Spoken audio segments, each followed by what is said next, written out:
case of multiculturalism. Now, our guest of the day here, Douglas Murray, thinks that David Cameron is in fact right. Here's his take on the issue.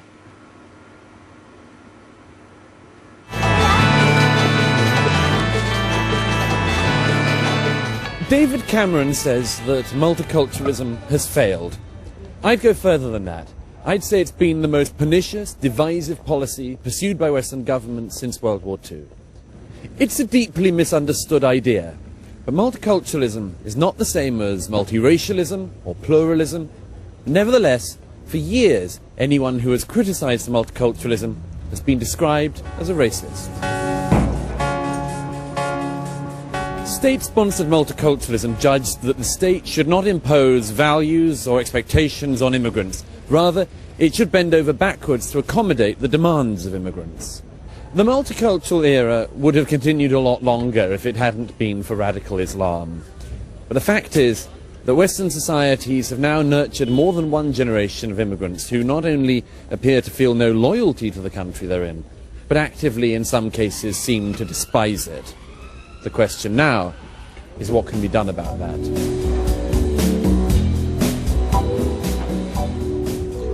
I believe that from school age upwards we have to reassert a common British narrative, a core culture.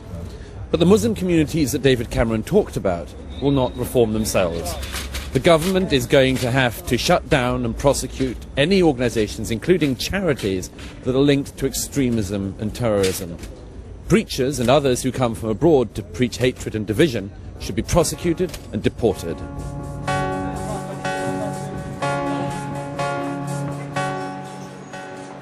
So will Mr. Cameron be able to do any of this?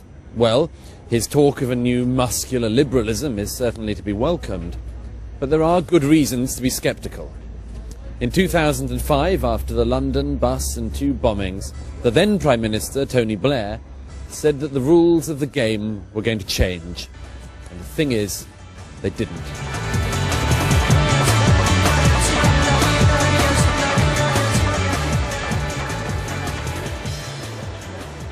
And the author of that little narrative, Douglas, is still with us. And we've been joined by the political editor of the new Statesman, Medhi Hasan. You two have crossed swords on this issue before. Have we? Publicly, hotly. The thing is, the rhetoric is heated. Let me just throw some of it at you immediately, Medhi. So Douglas says, discussing multiculturalism, it means that if you were a white English girl born into a white English family and your family decided to marry you against your will to a randy old pervert, the state would intervene. But if you had the misfortune to be born into an Asian background family and the same happened, the state would look the other way. Is he not even allowed to say those things? Of course he is. Who said he wasn't? I mean, there's a lot of straw men in this debate. No one says Douglas is not allowed to express his view. In fact, the dominant narrative right now is anti-multiculturalism. In fact, I'm the minority in a different sense, not Douglas in terms of the debate. And of course, no one says it's racist to be opposed to multiculturalism. Of course not. What I would say on that specific issue that you raise, for example, forced marriages, is it's just not true. The state doesn't look the other way. The Foreign Office and the Home Office have a unit that goes out to Pakistan to rescue British girls who've been sent out there. And no supporter of multiculturalism, and I would count myself as one, defends forced marriages on multicultural grounds. So it's the whole thing is a straw man argument. And that is an accusation levelled at many of those who argue from your standpoint that you paint with far too broad a brush. For example, you talk about immigrants despising the country they live in. How many immigrants despise the country they live in? Well, I mean, it doesn't have to be a very large percentage for it to cause huge problems, as we learned in 2005, to our great cost. First of all, I don't agree that They weren't immigrants. No.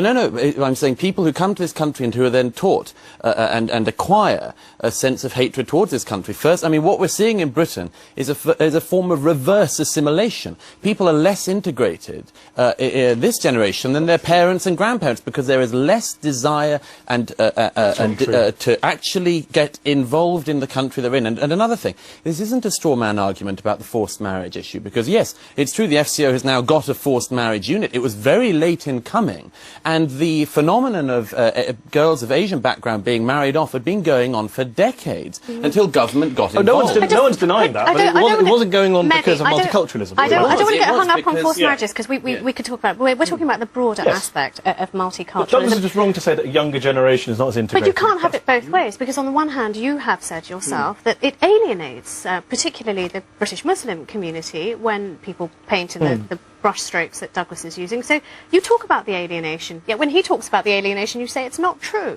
That's apples and oranges is different. I mean, I'm talking about alienation that we're creating right now. I'm not talking about the last 40 years, of which Douglas is basically indicting 40 years of integration but where of are immigrants. We now? Where are we now, do you think? Where are we now? Well, let me just take one poll to bring some facts into the debate. In 2009, Gallup did extensive polling of Muslim communities across Europe. They found that British Muslims were more likely to identify with Britain than non-Muslim Britain, 77% to 50%. They found that British Muslims were more keen on living in mixed areas than segregated areas than non-Muslim Britain, 68% to 57%. So I don't buy this caricature from the right, which says all young Muslims are out to blow stuff up and don't like living here. And it was not very me, interesting. not anyone I know, none of my friends. Andrew raised a very interesting point. I mean, you were describing the bombers as immigrants. At what point do people cease to be immigrants in this country and become, in your mind, nationals or British or part of the landscape? As a friend of mine who immigrated here himself says, the point where you become British is the period where you realise you don't get any extra rights than anyone else, any extra sensitivities than anyone else, any extra inducements than anyone else. You get respect for your culture, Douglas. All you get is to put up with the same crap the rest of us get to put up with.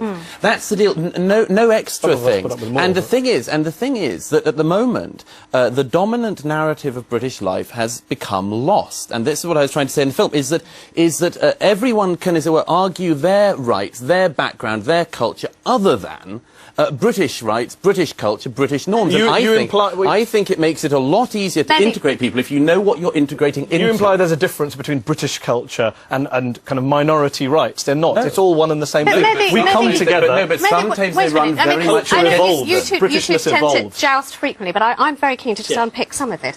At the last election, even the Labour Party held up their hands and they said, you know what, we made white working class people feel alienated, we drove them, we herded them into the hands of extremists. Well, as we know, the Labour Party could be wrong on a lot of things. So they were wrong about that? Well, one of the people who was saying that, of course, was then disqualified from his seat for race baiting in Oldham. So I'm not going to take lessons from Phil Willis on what integration looks like. But just on the specific one of terrorism. The message, I want to know about the message. You think that message was wrong? I think there is an issue with working class communities, white working class communities, insecurity. I think that's an economic issue. To pretend it's about language or forced marriages or these issues is rubbish. And I've got to address this terrorism point. Sorry, the 7/7 bombers. Very briefly, you've had a long film. The 7/7 bombers, let me just make a very specific point, could speak English, married of their own accord, played cricket. They were not in forced marriages or I have to let Douglas Murray have a final word on this. This is the tragedy, is that there are people in this country who do not feel loyalty to this country, who do not feel they have to have any loyalty to this country. And we saw there one of the end points that can reach. All right, gents, I have to call